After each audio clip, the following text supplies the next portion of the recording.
नमस्कार साथियों, मैं हरीश प्रकाश सोलंकी प्रकाश क्लासेस के ऑनलाइन प्लेटफॉर्म में आप सबका हार्दिक स्वागत करता हूं। साथियों हम लेकर आए हैं विश्व, भारत और राजस्थान का इतिहास की पूरी कंप्लीट सीरीज, जिसके अंदर आपके विश्व का, भारत का और राजस्थान का इतिहास कंप्लीट करवाया जाएगा, जो आपकी मेंस की दृष्टि से बहुत ज़्यादा इंपॉर्टेंट है साथियों। और इसी के साथ साथियों, चाहे आप कौन सा भी एग्ज़ाम दो, चाहे आप फर्स्ट ग्रेड का दो, चाहे आप पटवार का दो, ग्राम सेवक का दो, रीट या कोई भी एग्ज़ाम दो, वन डे एग्ज़ाम दो, जिसमें आपकी ये जो पार्ट है ये बहुत ज़्यादा इंपॉर्टेंट है साथियों। इसी के साथ हम बहुत जल्दी आपके लिए आईएएस के अंदर या यूपीएससी के अंदर इतिहास वैकल्पिक की सीरीज़ लेकर आ रहे हैं साथियों, जिसके अंदर वैकल्पिक विषय है इतिहास में आपके जितनी भी जो है मेंस की दृष्टि से वो आपका पोर्शन पूरा कंप्लीट कराया जा रहा है। तो साथियों, हम सबसे पहले इतिहास के बारे में कुछ बेसिक डिटेल्स लेते हैं या बेसिक जानते हैं, उसके बाद हम शुरू करते हैं। तो आइए साथियों, तो सबसे पहले हम बात करते हैं इतिहास की। तो साथियों, सबसे पहले बात करेंगे इतिहास सब्जेक्ट की, इतिहास है क्या। तो देखिए साथियों, इतिहास जो है, इतिहास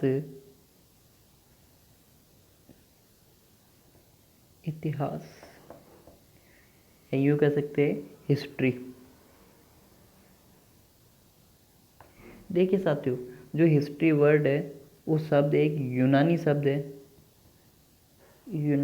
है, या यूँ कह सकते हैं यूनानी को अपन इंग्लिश में बोलते हैं ग्रीक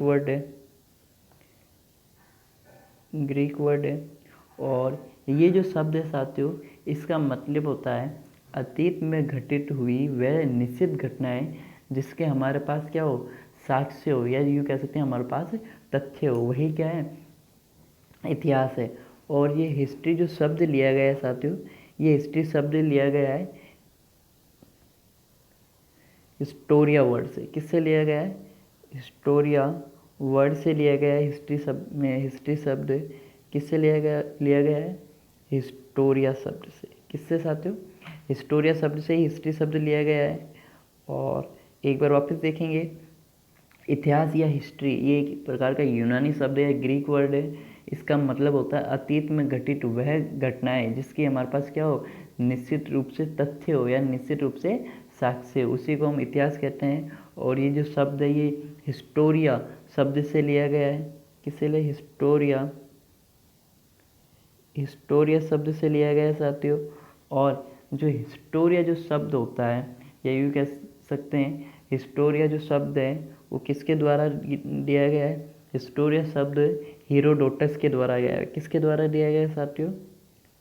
हीरोडोटस के द्वारा दिया गया है। और हीरोडोटस को ही, या यूँ कैसे, हीरोडोटस को ही क्या कहा जाता है साथियों? हीरोडोटस को ही इतिहास का पिता या फादर ऑफ हिस्ट्री कहा जाता है। तो किसको? हीरोडोटस को क्या कहा जाता है? हीरोडोटस को ही क्या कहा जाता है? हीरोडोटस को ही कहते हैं इतिहास का पिता। और हीरोडोटस ने सबसे पहले एक पुस्तक लिखी थी हिस्टोरिका नामक एक पुस्तक लिखी थी।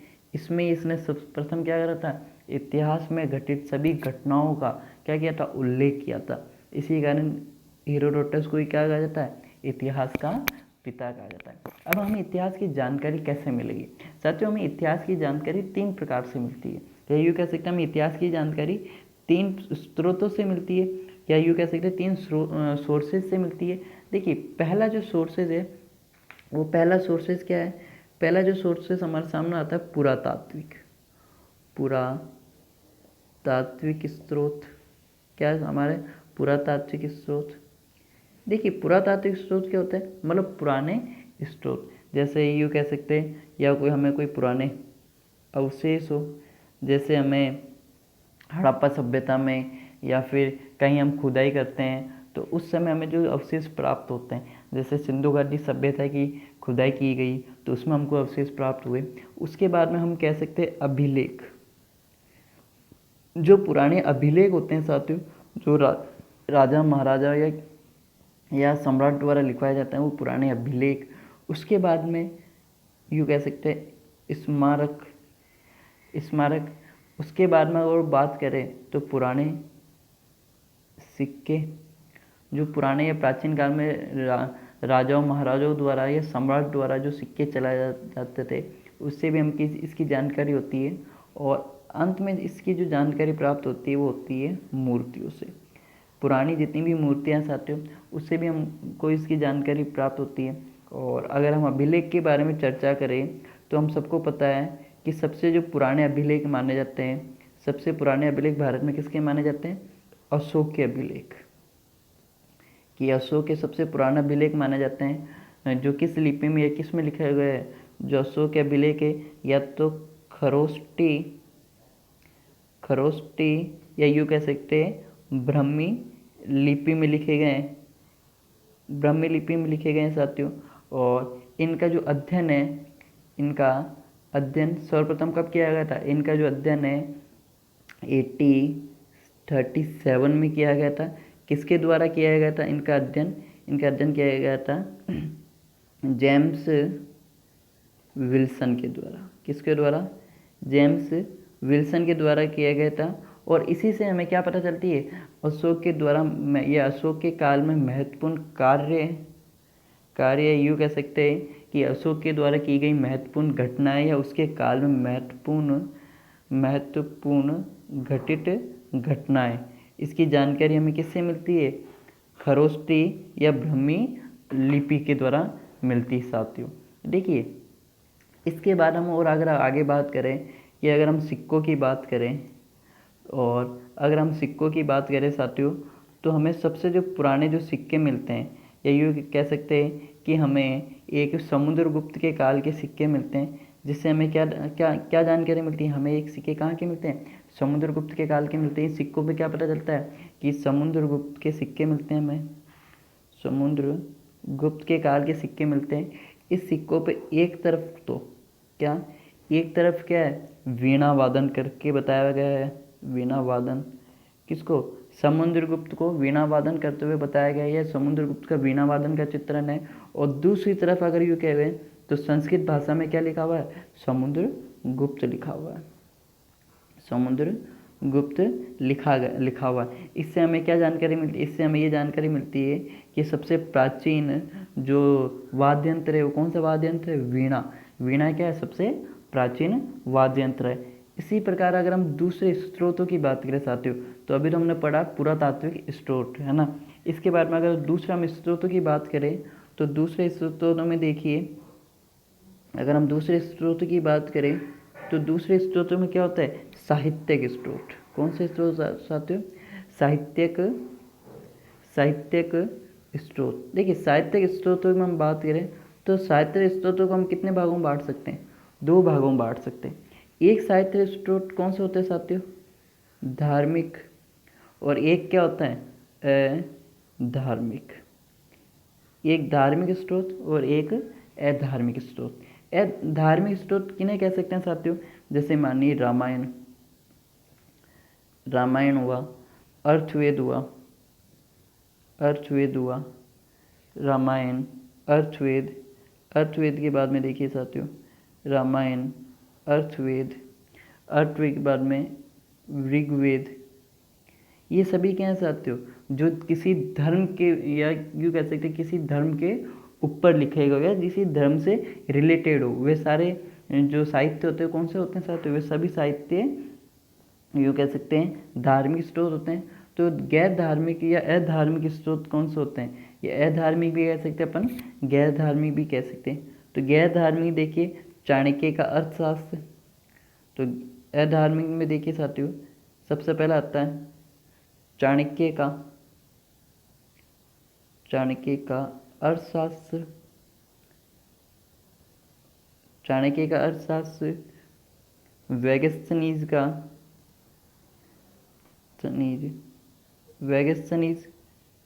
की इंडिका, या यूँ कैसे कह सकते हैं कि पतंजलि का महाभाष्य। या अगर और हम आगे बात करें साथियों तो कालिदास कालिदास की अभिज्ञान शकुंतलम। ये जितने भी जो साहित्य हैं साथियों, इसको हम क्या कहते हैं, इनको गैर धार्मिक कह सकते हैं, क्योंकि इस समय धर्म की नॉलेज ना होकर किसी एक विशेष यूँ कह सकते हैं विशेष टॉपिक की नॉलेज होती है, जैसे अर्थशास्त्र हुआ, ये हुआ, तो इससे हमें क्या होती है, एक विशेष टॉपिक की नॉलेज मिलती है साथियों। इन्हीं को हम क्या कहते हैं, अधार्मिक साहित्य। अगर और हम आगे बात करें साथियों, तो और अगर हम आगे बात करें तो और अगला स्रोत क्या है जिससे हमें इसकी जानकारी मिलती है, किसकी, इतिहास की जानकारी मिलती है। तो तीसरे में देखिए, जितने भी जो विदेशी यात्री होते हैं, विदेशी यात्री या यूँ कह सकते विदेशी यात्रियों का विवरण। क्या है, विदेशी यात्रियों का विवरण। देखिए साथियों, क्या होता है, जितने भी विदेशी यात्री जब अगर भारत भ्रमण के लिए आते हैं, भारत घूमने के लिए आते हैं, तो भारत में किसी न किसी प्रकार की शिक्षा लेकर जाते हैं और अपने देश में जाकर उस चीज़ का क्या करते हैं, बखान करते हैं। तो उसी हिसाब से देखिए, एक यात्री था जो चंद्रगुप्त द्वितीय के शासनकाल में आया था।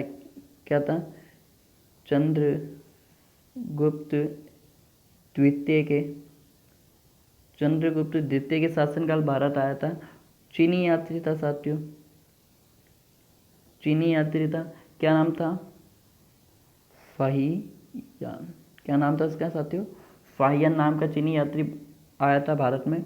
और कहा जाता है कि करीब 15 वर्ष भारत में रहा और भारत से जाने के बाद इसने भारत का क्या करा, जम के बखान करा। तो उसी तरीके से हम और अगर आगे देखें कि उसी के बाद में आगे देखें तो एक पुष्यभूति वंश का एक शासक हुआ करता था। पुष्यभूति वंश का एक शासक हुआ करता था, जो हम सब जानते हैं कौन था सबसे महान शासक, हर्षवर्धन शासक हुआ करता था पुष्यभूति वंश का। और इसी के समय पे एक चीनी यात्री भारत आया था। क्या नाम था इस चीनी यात्री का, इस चीनी यात्री नाम था हुएंगसांग करके एक चीनी यात्री भारत आया था साथियों, जो करीब 16 वर्ष तक, कितना वर्ष तक, 16 वर्ष तक भारत में रहा। और इसने नालंदा विश्वविद्यालय, कौन से विश्वविद्यालय से, नालंदा विश्वविद्यालय से बौद्ध धर्म की शिक्षा ग्रहण करी।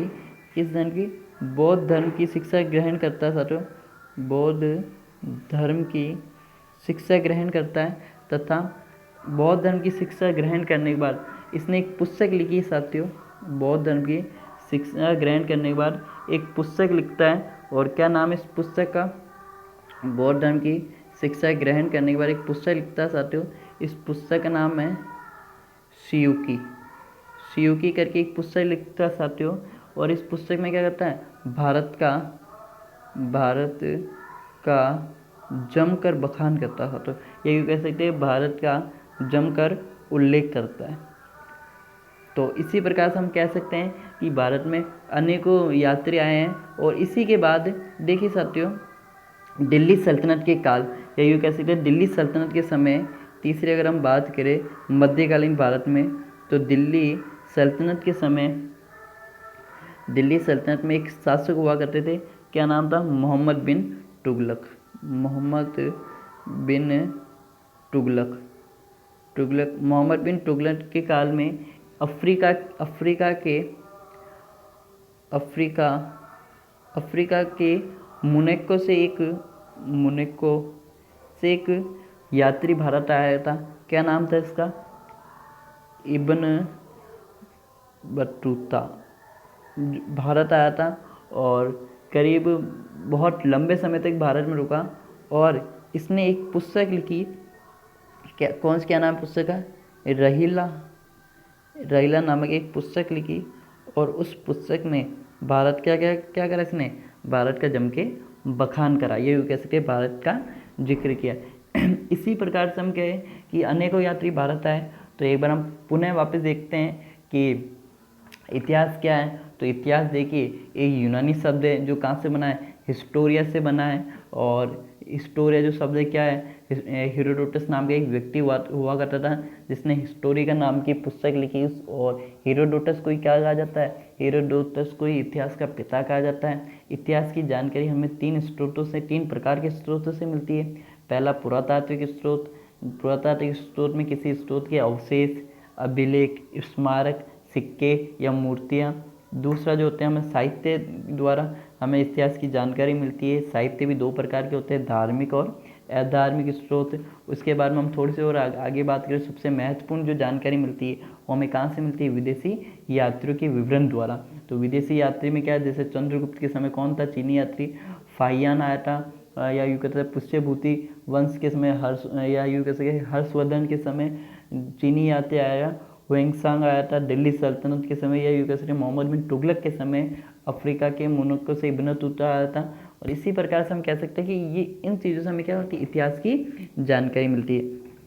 अब एक बार साथियों इतिहास की जानकारी, इसके अलावा हम एक चीज़ और कह सकते हैं, ये यूँ कह सकते हैं अगर मेंस की दृष्टि से पूछा जाए कि हमें इतिहास की जानकारी और किस प्रकार से मिलती है, तो इतिहास की जानकारी मोटे मोटे तौर पर हमें तीन प्रकार से मिलती है। एक बार हम इतिहास का कालखंड देख लेते हैं साथियों, कि हम जो तारीखें जो बांटते हैं वो किस प्रकार से होती है। तो हम देखिए साथियों, हम वर्तमान में हम जो चलते हैं साथियों, या वर्तमान में हमारी जितनी भी जो तारीखें हम किसके आधार पर चलते हैं, ग्रिगोरियन कैलेंडर के अनुसार। किसके अनुसार चलते हैं साथियों, हम ग्रिगोरियन कैलेंडर के अनुसार चलते हैं।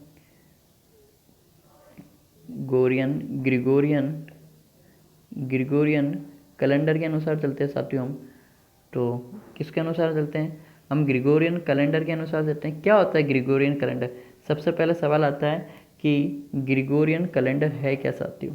तो देखिए ग्रिगोरियन कैलेंडर क्या होता है, ईसा मसीह के जन्म से जो कैलेंडर प्रारंभ होता है, ईसा मसीह के जन्म से जो कैलेंडर प्रारंभ होता है उसे क्या कहा जाता है, ग्रिगोरियन कैलेंडर। और ग्रिगोरियन कैलेंडर के अनुसार वर्तमान में क्या चल रहा है, ग्रिगोरियन कैलेंडर के अनुसार वर्तमान में क्या चल रहा है, वर्तमान में 2021 चल रहा है।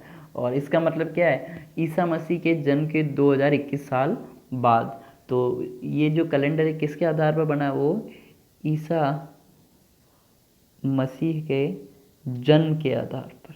किसके आधार पर बना है, जन्म के आधार पर जो कैलेंडर बना उसे क्या कहा जाता है, ग्रिगोरियन कैलेंडर कहा जाता है। थोड़ा सा हम इसको आगे देखेंगे साथियों। देखिए इस लाइन को समझिए आप, तो आपको इस पूरी चीज़ समझ में आ जाएगी। मानिए ये क्या है, ज़ीरो है, क्या है साथियों, और इसी काल को हम क्या मानेंगे, ईसा मसीह का जन्म। तो यूँ कह सकते हैं ईसा मसीह का जन्म, इस जीरो को हम क्या मानेंगे, ईसा मसीह का जन्म। तो देखिए ईसा मसीह के जन्म के लगभग 21,000 वर्ष बाद का टाइम पीरियड क्या कहलाता है, ये हमारा वर्तमान है, जिस वर्तमान में हम जी रहे हैं। मतलब ईसा मसीह के जन्म के 20,000 या यूँ कह सकते हैं 2021 वर्ष बाद का जो टाइम पीरियड है वो क्या हमारा वर्तमान है। तो इस टाइम पीरियड को, मतलब ईसा मसीह के जन्म के बाद के टाइम पीरियड को हम किस नाम से जानते हैं, हम जानते हैं हिंदी में कहें तो ईसवी के नाम से, ईसवी के नाम से। और अगर इंग्लिश में बात करें तो एडी मतलब एना डोमिनी के नाम से। इसी के बारे में देखिए, ईसा मसीह के जन्म से पहले कोई दुनिया नहीं थी क्या, ये थी साथियों। देखिए ईसा मसीह के जन्म के करीब 500 साल पहले, या यूँ कह सकते हैं ईसा मसीह के जन्म के करीब 1000 साल पहले भी दुनिया हुई थी, या ईसा मसीह के जन्म के करीब 2000 साल पहले भी कोई दुनिया हुई थी। तो बस इसी को क्या कहते हैं, बीसी मतलब बिफोर क्राइस्ट। मतलब ईसा मसीह के जन्म के 500 साल पहले की दुनिया की अगर 500 साल पहले की बात करें तो इसे क्या कहेंगे, 500 बीसी, या यूँ कह सकते हैं ईसा पूर्व। क्या कह सकते हैं, ईसा पूर्व। मतलब ईसा मसीह के जन्म के कितने साल पहले, 500 साल पहले, 1000 साल पहले, या 2000 साल पहले। जो ये होता है ये किस क्रम में चलता है साथियों, ये बढ़ते क्रम में चलता है। तो बस इसी देखिए, इस चीज़ को देखिए एक बार वापस समझिए इस चीज़ को, कि ये जो जीरो है ये क्या है, ईसा मसीह का जन्म है। ईसा मसीह के जन्म के बाद का जो समय होता है उसको हम किससे डिनोट करते हैं, उसको एडी या ईस्वी से डिनोट करते हैं। और ईसा मसीह के बाद से पहले का जो जन्म से पहले का जो समय है उसको हम किससे करते हैं, बीसी या बिफोर क्राइस्ट के नाम से या बिफोर क्राइस्ट के नाम से रिप्रेजेंट करते हैं। इसके बाद में देखिए साथियों, हम अगर इतिहास की बात करें, अगर हम यूँ कह सकते हैं कि इतिहास की बात करें तो इतिहास को हम अलग अलग भागों में बांटते हैं। और इतिहास में हम सबसे पहले किसकी बात करेंगे? इतिहास में हम सबसे पहले भारतीय इतिहास की बात करें तो देखिए हेडिंग लगाइए भारतीय इतिहास। तो हेडिंग लगाइए साथियों भारतीय इतिहास। क्या हेडिंग लगाइए साथियों? भारतीय इतिहास। देखिए भारतीय इतिहास को हम मुख्य तौर पर कितने भागों में बांटते हैं? भारतीय इतिहास को हम मुख्य तौर पर 3 भागों में बांटते हैं। 3 भाग कौन से हैं? भारतीय इतिहास को हम मुख्य तौर पर 3 भागों में बांटते हैं। 3 भाग कौन कौन से साथियों? सबसे पहला आता है, कौन सा है साथियों बताइए, आप लोग बताइए। बिल्कुल सही, सबसे पहले प्राचीन भारत का इतिहास। तो लगाइए हेडिंग प्राचीन भारत का इतिहास। दूसरा अगर हम बात करें तो कौन सा है? मध्यकालीन भारत का इतिहास। और तीसरी अगर हम बात करें तो कौन सा है? आधुनिक। बिल्कुल सही है, आधुनिक भारत का इतिहास। देखिए क्या है प्राचीन काल भारत के इतिहास, आधुनिक भारत इतिहास में क्या डिफरेंट हो? देखिए प्राचीन काल भारत के इतिहास का मतलब है जब भारत पर कौन से शासक राज करते थे? हिंदू शासक। सीधी तरह से हम बात करें, भारत पर जब हिंदू शासकों का राज हुआ करता था तो कौन सा शासन काल कहलाता था? यूँ कह सकते हैं प्राचीन काल कहलाता था। जब भारत पर मुस्लिम शासकों का राज हुआ, या यूँ कह सकते हैं मुस्लिम शासकों का शासन हुआ, तो वो काल कौन सा कहलाता था? वो मध्यकालीन भारत का इतिहास कहलाता था, या ये मध्यकालीन भारत कहलाता था। और जब भारत पर अंग्रेजों का शासन हुआ तो वो काल कौन सा कहलाता है? जब भारत पर अंग्रेजों का शासन हुआ तो वो काल कहलाता है आधुनिक भारत का इतिहास।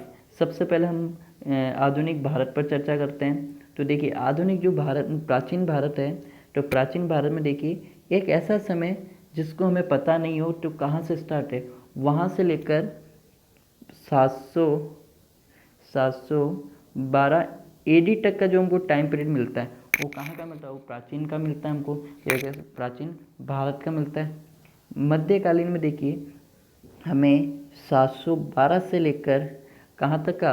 1707 एडी तक का जो टाइम पीरियड मिलता है हमको, 1707 एडी तक का जो टाइम पीरियड मिलता है वो कौन सा मिलता है? वो मध्यकालीन भारत का मिलता है। और आधुनिक में देखिए साथियों, आधुनिक में 1707 से लेकर 1947 तक का, या 1947 एडी तक का जो टाइम पीरियड मिलता है वो हमको कौन सा मिलता है? आधुनिक भारत का मिलता है। तो एक बार हम इन तीनों पे थोड़ी विस्तार रूप से चर्चा करेंगे। तो देखिए अगर हम विस्तार से चर्चा करते हैं तो सबसे पहले आप हेडिंग लगाइए प्राचीन भारत। तो प्राचीन भारत के इतिहास में देखिए साथियों, तो हेडिंग लगाइए प्राचीन भारत। देखिए साथियों प्राचीन भारत के इतिहास को भी हम कितने भागों में बांटते हैं? हम 3 भागों में बांटते हैं। कौन सा? प्राग ऐतिहासिक काल, ठीक है, प्राग ऐतिहासिक काल। दूसरा कौन सा है? आद्य ऐतिहासिक काल, आद्य ऐतिहासिक काल। और अगला कौन सा साथियों? केवल ऐतिहासिक काल। देखिए प्राग ऐतिहासिक काल, आद्य ऐतिहासिक काल और ऐतिहासिक काल, हम इनको 3 भागों में बांटते हैं। प्राग ऐतिहासिक काल जो है साथियों, है ना, जब ये ऐतिहासिक काल आप देख लीजिए साथियों, ऐतिहासिक काल, तो प्राग ऐतिहासिक काल को भी हम कितने भागों में बांटते हैं? प्राग ऐतिहासिक काल को भी हम 2 भागों में बांटते हैं। 2 भागों में कौन कौन से? सबसे पहला आता है पाषाण काल। कौन सा काल साथियों? पाषाण काल। सबसे पहला आता है पाषाण काल, और दूसरा जो आता है वो साथियों वो आता है ताम्र युग। ताम्र युग। तो कितने भागों में बांटते हैं हम? प्राग ऐतिहासिक काल को भी, यूँ कह सकते हैं प्री हिस्टोरिकल पीरियड को भी हम कितने भागों में बांटते हैं? 2 भागों में बांटते हैं। कौन कौन से? पाषाण काल, स्टोन एज, और कॉपर, यूँ कह सकते हैं ताम्र युग या कॉपर एज। देखिए हम पाषाण काल का अर्थ समझिए, जब मानव के पास किसी प्रकार के कोई इक्विपमेंट नहीं थे या किसी प्रकार के कोई हथियार वगैरह कुछ नहीं था, तो किसके द्वारा क्या करता था? शिकार वगैरह करता है, किसके द्वारा किसके पर निर्भर था?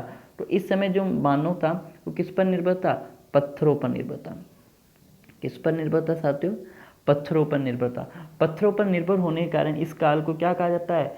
पाषाण काल कहा जाता है। और इसको भी हम कितने भागों में बांटते हैं साथियों? इसको भी हम 3 भागों में बांटते हैं। पहला आता है पूरा पाषाण काल, ठीक है, ठीक, पूरा पाषाण काल। उसके बाद में आता है मध्य पाषाण काल। मध्य पाषाण काल के बाद में क्या आता है? नव पाषाण काल। तो देखिए पूरा पाषाण काल, मध्य पाषाण काल और नव पाषाण काल। पूरा पाषाण काल को समझिए, पूरा पाषाण काल है क्या?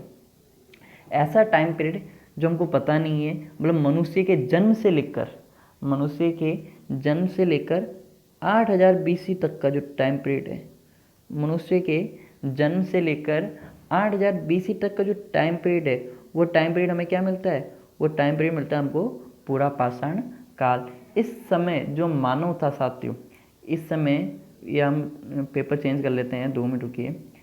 इस समय जो मानव था, हेडिंग लगाइए पूरा पाषाण काल, पूरा पाषाण काल, पूरा पाषाण काल। देखिए साथियों, इस समय जो मानव था, यही इसका सबसे पहले हम टाइम पीरियड देखिए। एक ऐसा टाइम पीरियड जो हमको पता नहीं है, मतलब मनुष्य के जन्म से लेकर, मनुष्य के जन्म से लेकर 8000 BC।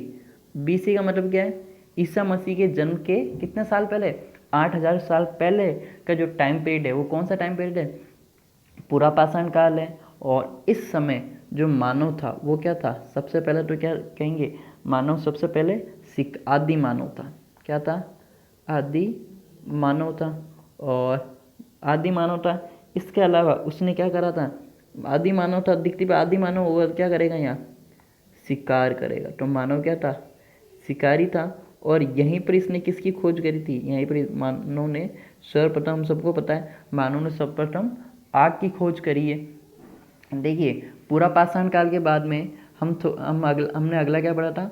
पूरा पाषाण काल के बाद में देखिए हमने पढ़ा था मध्य पाषाण काल। तो पूरा पाषाण काल के बारे में हम क्या पढ़ेंगे? मध्य पाषाण काल के बारे में पढ़ेंगे। तो मध्य पाषाण काल के बारे में देखिए, तो हेडिंग लगाइए मध्य पाषाण काल।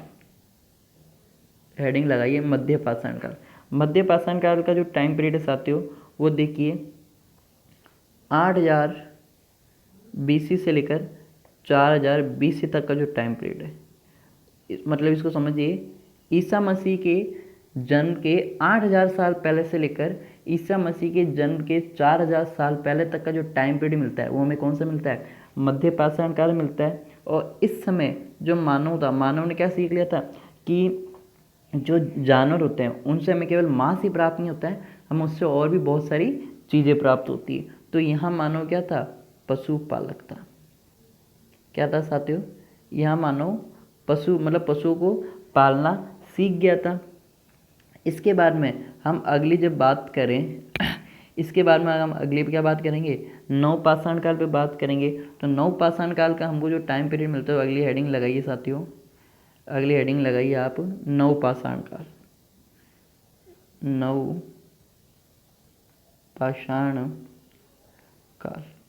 देखिए नव पाषाण काल का हमको जो टाइम पीरियड मिलता है साथियों, क्या टाइम पीरियड मिलता है? 4000 BC से लेकर 2500 BC का जो टाइम पीरियड मिलता है वो किसका मिलता है? नव पाषाण काल का। और इसी काल में जो मनुष्य था वो क्या करना सीख गया था? कृषि करना सीख गया था। क्या करना सीख गया था साथियों? इसी टाइम पीरियड में जो मनुष्य था कृषि करना सीख गया था। इसके बाद में हम बात करेंगे कि हमने प्रागैतिहासिक काल को 2 भागों में बांटा था, पाषाण काल और ताम्रयुग। पाषाण काल को भी 3 भागों में बांटा था, पूरा पाषाण काल, मध्य पाषाण काल और नव पाषाण काल। पूरा पाषाण काल में मानव क्या था? शिकारी था और आदि मानव भी था। मध्य पाषाण काल में जो मानव था वो पशुपालक था। और नव पाषाण काल में क्या था? नव पाषाण काल में जो मानव था वो क्या था?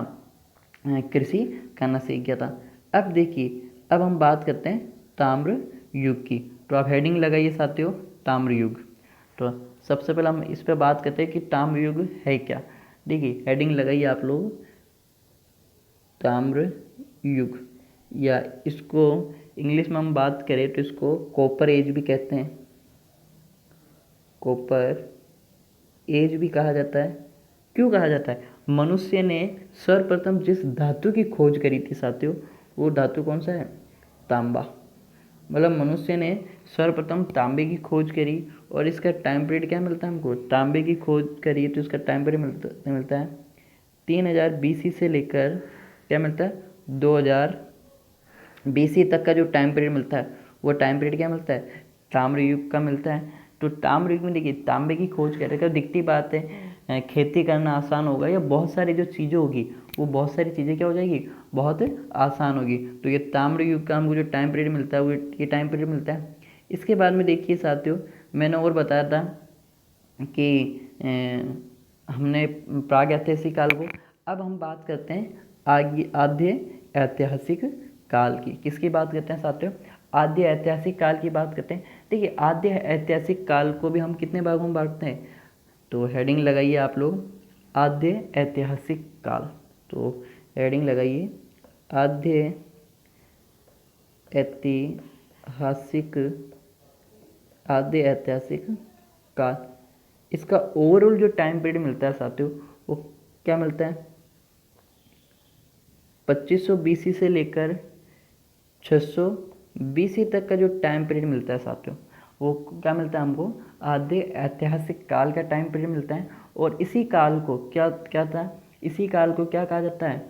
सबसे पहले मानव ने तांबे प्लस टिन को मिलाकर, किसको?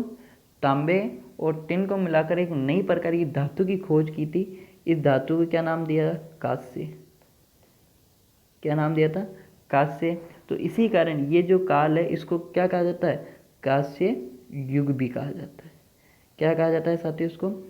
सबसे पहले मानव ने तांबे की खोज करी थी और फिर उसी तांबे के अंदर मानव ने क्या करा था? तांबे ने तिन मिलाकर किसकी खोज करी थी?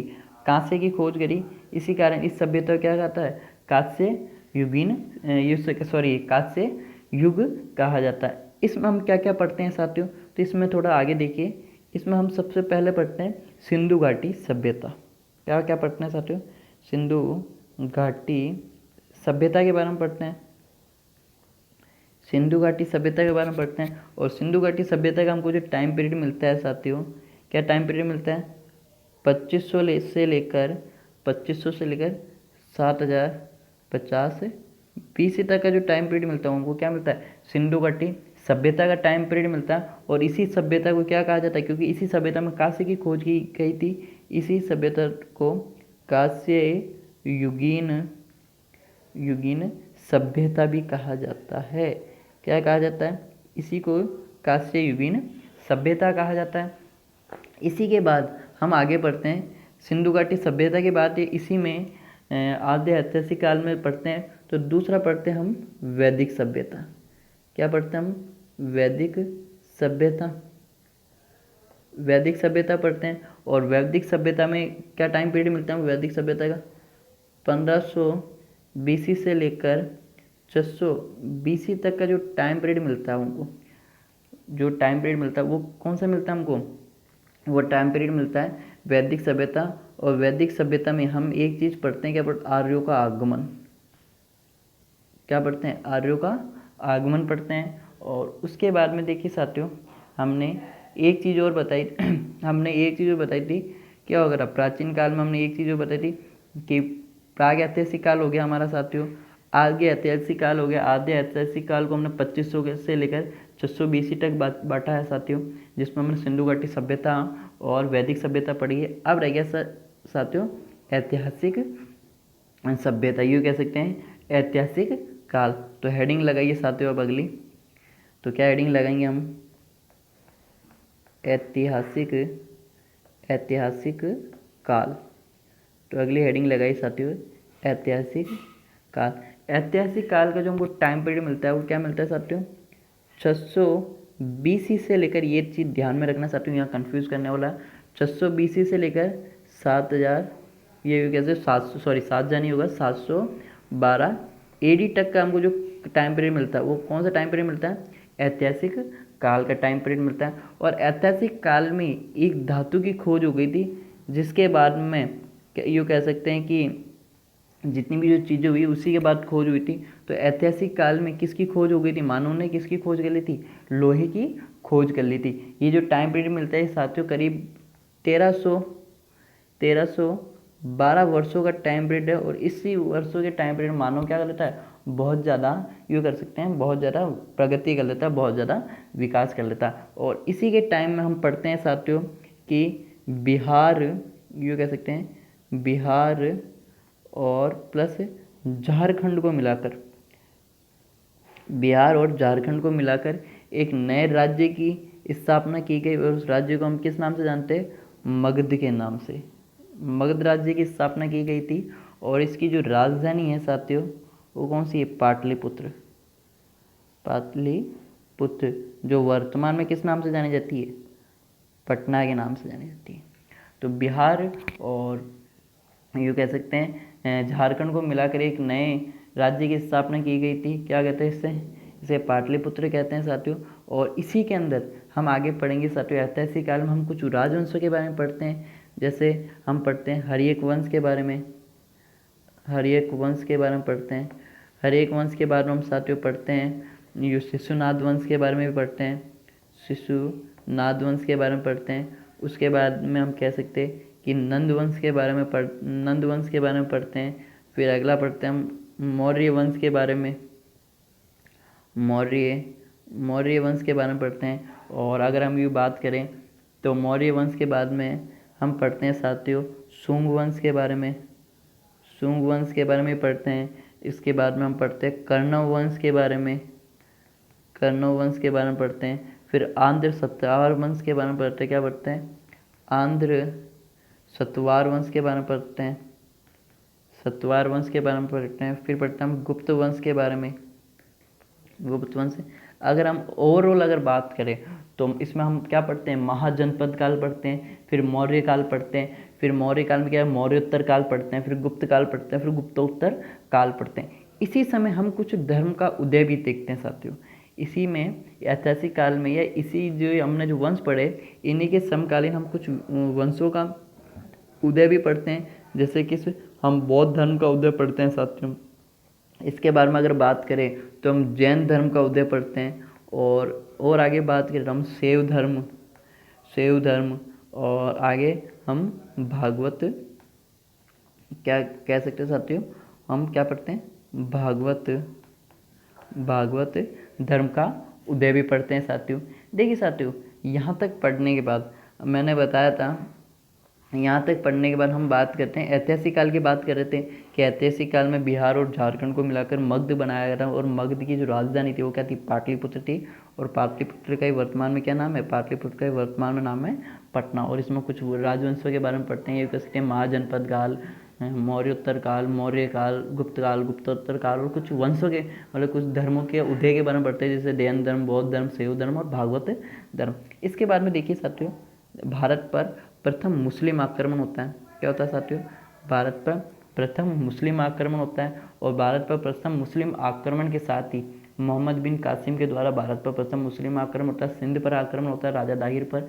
और इस आक्रमण के साथ ही हम कहाँ चले जाते हैं? इस आक्रमण के साथ ही हम चले जाते हैं मध्यकालीन भारत पर।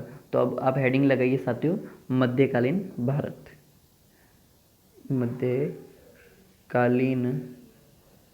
मध्यकालीन भारत पर कहाँ चले जाते हैं साथियों? हम मध्यकालीन भारत पर। और इसका हमको जो टाइम पीरियड मिलता है वो बस जहाँ हमने प्राचीन भारत खत्म करा था वहीं से क्या होगा? मध्यकालीन की शुरुआत होगी। तो दिखती बात है, 712 से मध्यकालीन शुरू होता है और 1707 AD तक, मतलब 712 AD से मध्यकालीन भारत शुरू होता है और 707 AD तक क्या होता है? मध्यकालीन भारत खत्म हो जाता है। खत्म सबसे पहले शुरुआत में देखिए कि 712 AD में क्या होता है? सर्वप्रथम क्या होता है?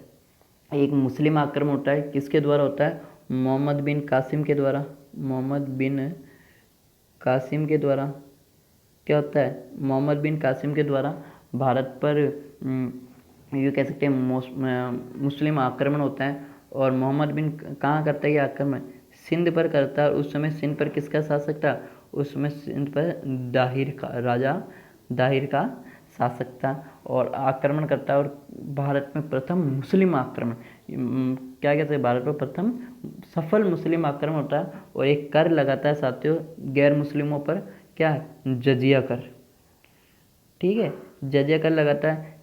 इसके बारे में हम आगे बढ़ते हैं मध्यकालीन भारत में, कि भारत में दो तुर्क आक्रमण होते हैं। कौन सा आक्रमण होते हैं?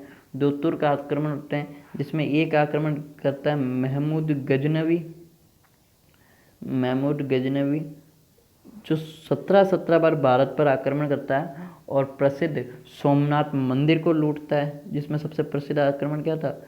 सोमनाथ मंदिर का सबसे प्रसिद्ध आक्रमण होता है। इसके बाद में एक आक्रमण होता है, एक आक्रमण जो होता है कौन सा? मोहम्मद गौरी के द्वारा आक्रमण होता है। ये भी महमूद गजनवी की तरह 17 बार भारत पर आक्रमण करता है, और इसके आक्रमण 2 युद्ध लड़े जाते हैं, और उन युद्धों के बाद जो अंतिम हिंदू सम्राट थे पृथ्वीराज चौहान को क्या होता है? पराजित करता है। यह पृथ्वीराज चौहान की इस युद्ध में मृत्यु हो जाती है, और इसी के बाद क्या होता है? भारत में मुस्लिम साम्राज्य की क्या होती है? स्थापना होती है। और इसी के एक गुलाम ने, इसे हम पढ़ते हैं, इसी का एक गुलाम था कुतुबुद्दीन ऐबक, जो क्या करता है? गुलाम वंश की स्थापना करता है। और यहीं से हम मध्यकालीन भारत में, यहीं से जब गुलाम वंश की स्थापना करते हैं तो हम क्या पढ़ना स्टार्ट करते हैं? दिल्ली सल्तनत। क्या पढ़ना प्रारंभ करते हैं? दिल्ली सल्तनत पढ़ना प्रारंभ करते हैं। और करीब 1206 से लेकर 1526 से हम दिल्ली सल्तनत पढ़ते हैं। और दिल्ली सल्तनत में हम 5 वंशों के बारे में पढ़ते हैं। मैंने बताया था मोहम्मद गौरी का ये गुलाम था, जिसने दिल्ली सल्तनत पे किसकी स्थापना करी है? गुलाम वंश की स्थापना करी है। फिर इसके बाद हम पढ़ेंगे खिलजी वंश पढ़ेंगे। क्या पढ़ेंगे? खिलजी वंश के बारे में पढ़ेंगे। खिलजी वंश के बारे में हम पढ़ते हैं तुगलक वंश के बारे में। खिलजी वंश के बारे में हम पढ़ेंगे, तुगलक वंश के बारे में पढ़ते हैं। तुगलक वंश के बारे में हम पढ़ते हैं सैयद वंश, ये यूँ कह सकते हैं। किसके बारे में पढ़ेंगे? तो हम तुगलक वंश के बारे में पढ़ेंगे, सैयद वंश के बारे में पढ़ेंगे। और इसकी अगर अंतिम हम बात करें तो किसके बारे में क्या पढ़ते हैं हम? लोधी वंश के बारे में पढ़ते हैं। देखिए, लोधी वंश के बारे में पढ़ते हैं, तो लोधी वंश में हम कुछ शासकों के बारे में पढ़ते हैं। और लोधी वंश के में ही कब? 1526 ईस्वी में जहीरुद्दीन बाबर क्या होता है? भारत पर आक्रमण करता है, और लोधी वंश, या यूँ कह सकते हैं दिल्ली सल्तनत को समाप्त करके, पानीपत के प्रथम युद्ध में दिल्ली सल्तनत को समाप्त करके किसकी स्थापना करता है? मुगल वंश की स्थापना करता है। तो यहीं पर हम क्या पढ़ते हैं? मुगल वंश के बारे में पढ़ते हैं, जिसमें मुगल में कहा जाता है कि 1526 तक, या यूँ कहते हैं 1526 से 1707 तक हम 5 महान मुगल शासकों के बारे में पढ़ते हैं। कौन कौन था 5 मुगल? हम बाबर के बारे में पढ़ते हैं, बाबर, या यूँ कह सकते हैं हुमायूं, या यूँ कह सकते हैं तीसरा कौन है? अकबर के बाद में अगला होता है शाहजहाँ, और 5वां होता है औरंगजेब। इसके बारे में हम पढ़ते हैं साथियों, औरंगजेब के बारे में पढ़ते हैं। और 1707 में क्या होती है? औरंगजेब की मृत्यु हो जाती है। औरंगजेब क्या था? अंतिम मुगल सम्राट था, जो सबसे ज़्यादा क्या था? शक्तिशाली था। और औरंगजेब की मृत्यु के बाद ही हम क्या पढ़ते हैं? औरंगजेब की मृत्यु से लेकर 1857 तक हम 11 यूँ कह सकते हैं 11 मुगलों के नालायक शासकों के बारे में पढ़ते हैं, जिनके जो इनके शासनकाल में क्या होता है? मुगलों का पतन प्रारंभ हो जाता है। और 1707 में ही क्या होता है? औरंगजेब की मृत्यु के बाद ही हम कहाँ पहुँच जाते हैं साथियों? औरंगजेब की मृत्यु के बाद हम पढ़ते हैं आधुनिक भारत का इतिहास। तो हेडिंग लगाइए साथियों, हेडिंग क्या लगाएंगे? तो हेडिंग लगाइए आप आधुनिक भारत का इतिहास। तो तीसरा हम क्या पढ़ते हैं? मैंने बताया था। अब क्या आएंगे? अंग्रेज आ जाएंगे। तो जब से अंग्रेज आना स्टार्ट होते हैं, आधुनिक आधुनिक भारत का इतिहास। आधुनिक भारत का इतिहास। और आधुनिक भारत का इतिहास कब से प्रारंभ होता है? सबसे पहले मैं यूँ कह सकता हूँ कि आधुनिक भारत का जो इतिहास है वो कब से प्रारंभ होता है? तो बिल्कुल सही, ये हमारा आधुनिक भारत का इतिहास मान के चलिए। इसको भी हम 3 भागों में बांटते हैं साथियों। पहला जो पार्ट बांटते हैं वो 1707 वाला, उसके बाद में इसका जो बीच का जो टर्निंग पॉइंट आता है वो 1857 की क्रांति का आता है, और बाद में हम यूँ कह सकते हैं कि 1947 वाला पोर्शन है। इसमें देखिए ये वाला जो पोर्शन है साथियों 1707 से लेकर 1857 तक का, ये जो पोर्शन है साथियों, इस पोर्शन को हम कितने भागों में बांटते हैं? इस पोर्शन को देखिए, इस पोर्शन में हम क्या पढ़ते हैं? सबसे पहले हम पढ़ेंगे इस पोर्शन में क्या पढ़ेंगे? मुगल वंश का पतन। मैंने बताया था 1707 में औरंगजेब की मृत्यु हो जाती है, और औरंगजेब की मृत्यु के साथ ही क्या प्रारंभ होता है? मुगल वंश का पतन स्टार्ट होता है। दूसरा हम क्या पढ़ते हैं? यूरोपियो या यूँ कह सकते हैं अंग्रेजों का आगमन पढ़ते हैं। इसी के बाद में हम तीसरा क्या पढ़ते हैं? हम प्लासी का युद्ध पढ़ते हैं साथियों। और प्लासी के युद्ध के बाद ही अंग्रेज भारत में क्या करते हैं? अपनी पहली जीत दर्ज कराते हैं 1797 में 1757 में प्लासी का युद्ध होता है साथियों। और प्लासी के युद्ध के ही करीब 100 साल बाद 100 साल तक अंग्रेज पूरे भारत में अपनी क्या जड़ें मजबूत कर चुके होते हैं। और प्लासी के युद्ध के करीब 100 साल बाद हम क्या पढ़ते हैं, या यूँ कह सकते हैं 100 साल बाद हम पढ़ते हैं 1857 की क्रांति। क्या पढ़ते हैं साथियों? 1857 की क्रांति। और इस क्रांति के अंदर ही हम पढ़ते हैं कि यहाँ पर क्या होता है? मुगल वंश पूर्णतः क्या होता है? समाप्त हो जाता है। मुगल वंश समाप्त, पूरी तरह से मुगल वंश के यहाँ क्या हो जाता है? समाप्त हो जाता है। प्लस इसके अलावा हम एक चीज़ पढ़ते हैं, अभी तक अंग्रेजों के आगमन से लेकर 1857 की क्रांति तक जो शासक था भारत में, वो किसका था? वो शासक था भारत में अंग्रेजों का। तो अब अंग्रेज शासक क्या हो जाता है? समाप्त हो जाता है, और जो पूरा भारत का जो राजकाज वो किसके हाथ में चला जाता है? ब्रिटिश महारानी के हाथ में। किस हाथ में? ब्रिटिश महारानी के हाथ में। तो हम ये भी पढ़ते हैं, और यहाँ से ही ब्रिटिश महारानी का शासनकाल क्या हो जाता है? शुरू हो जाता है। किसका शासनकाल समाप्त होके?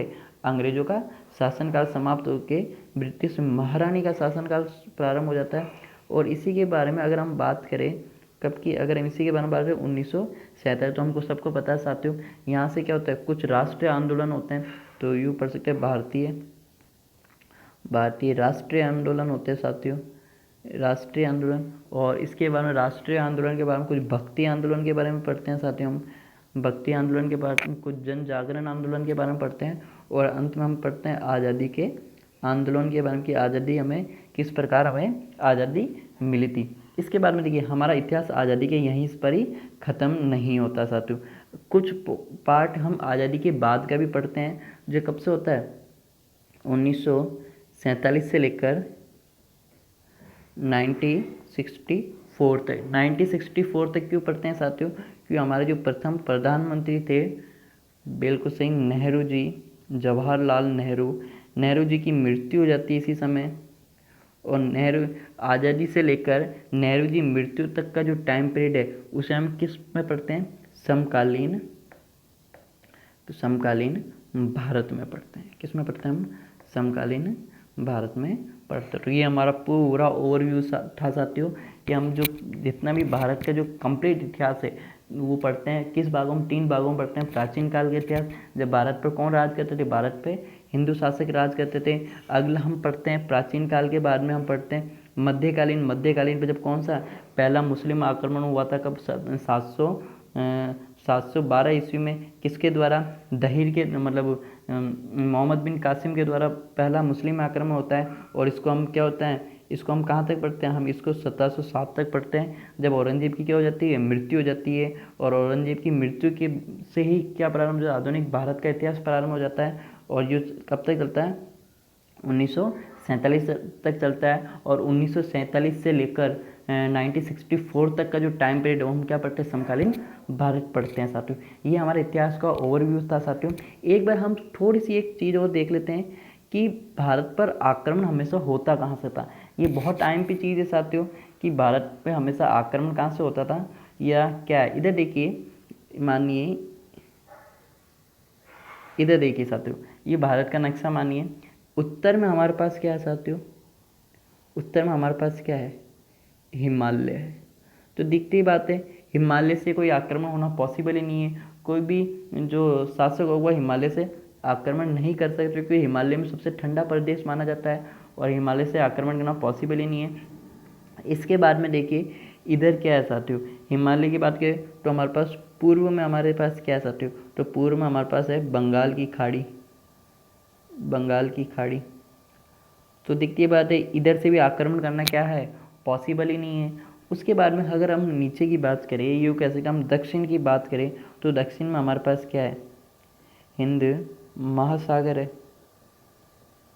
दक्षिण में हमारे पास क्या है साथियों, हिंद महासागर है। और दक्षिण से हम थोड़े पश्चिम की तरफ चले तो हमारे पास यहाँ क्या, यहाँ पर क्या आ जाता है, अरब सागर, अरब सागर आ जाता है साथियों, है ना। और यहाँ अगर हम बात करें किस जगह, पश्चिम की अगर हम बात करें तो पश्चिम केवल, पश्चिम में भी क्या था, पश्चिम में केवल एक नदी बहती थी, जिस नदी को हम क्या नाम से जानते हैं, जिस नदी को हम सिंधु नदी के नाम से जानते हैं। किस नाम से जानते हैं साथियों, इसको हम सिंधु नदी के नाम से जानते हैं। और सिंधु नदी के इस तरफ, सिंधु नदी के इस तरफ एक प्रदेश हुआ करता था। क्या नाम था इस प्रदेश का, सिंधु नदी के इस तरफ एक प्रदेश हुआ करता था, जिसको हम किस नाम से जानते हैं, बिल्कुल सही, किस नाम से जानते थे, सिंध के नाम से जानते थे। तो केवल केवल क्या था साथियों कि भारत पर आक्रमण जितनी बार भी हुए वो कहाँ से हुए थे, केवल यहीं से हुए थे, कि भारत पर एंटर करने का एकमात्र रास्ता था सिंध। तो जितने भी जो आक्रमण होते हैं, सिंध अभी वर्तमान में क्या कहते हैं, पंजाब का एक क्षेत्र था, जो वर्तमान में कहाँ है, वर्तमान में पाकिस्तान के अंदर है साथियों। तो भारत पे जितने भी जो बाहरी जो आक्रमण हुए किस रास्ते से हुए हैं, वो केवल सिंध के रास्ते से हुए हैं। तो एक बात चीज़ देखिए, भारत पे सबसे पहले जो आक्रमण होते हैं या लोग आते हैं वो कहाँ से आते हैं, ईरानी लोग आते हैं, ये पता है आपको, ईरान के लोग आते हैं। और ईरान में एक चीज़ देखिए साथियों, सह शब्द का उच्चारण नहीं होता है। किस शब्द का उच्चारण नहीं होता है, सह शब्द का उच्चारण नहीं होता है। वो लोग क्या करते हैं, इस सिंधु नदी के इस तरफ जितने भी जो लोग रहते थे, सिंधु नदी के इस तरफ जितने भी जो लोग रहते थे उन्हें किस नाम से जानते थे, वो इस सिंधु नदी के इस तरफ के जो जितने भी जो लोग रहते थे उनको क्या कहते थे, इस नदी को सिंधु नदी ना कहकर वो क्या कहते थे, इंदु नदी रहते थे। और इस तरफ जितने भी जो लोग रहते थे उनको क्या कहते थे, हिंदुस्तानी कहते थे। और धीरे धीरे ये नाम बदलता गया और वर्तमान में क्या रूप ले लिया, हिंदुस्तान। मतलब सिंधु नदी के इस तरफ रहने वाले जितने भी जो लोग थे उनको क्या कहा जाता है, हिंदुस्तानी कहा जाता है, या यूँ कह सकते हैं हिंदुस्तानी कहा था। ये नाम किसके द्वारा दिया गया है, ये फारसिया, पारसिया, यूँ कह सकते हैं ईरान के द्वारा दिया गया है साथियों। हमारी वीडियो अगर आपको पसंद आए तो लाइक कीजिए, शेयर कीजिए, सब्सक्राइब कीजिए। और बहुत जल्दी साथियों हम पूरे विश्व का, पूरे भारत का और पूरे राजस्थान का यूँ कह सकते हैं इतिहास लेकर आ रहे हैं, जो आपके IAS और RS की मेंस की दृष्टि से, पॉइंट ऑफ व्यू से आपके बहुत महत्वपूर्ण है साथियों। तो हमारे चैनल को लाइक करें, शेयर करें और वीडियो लाइक करें, शेयर करें, चैनल को सब्सक्राइब करना ना भूलें। रोज़ हम इसी प्रकार की नई वीडियो लेते आएंगे साथियों, और ये पूरी जो सीरीज़ है वो कंटिन्यू करेंगे साथियों। धन्यवाद।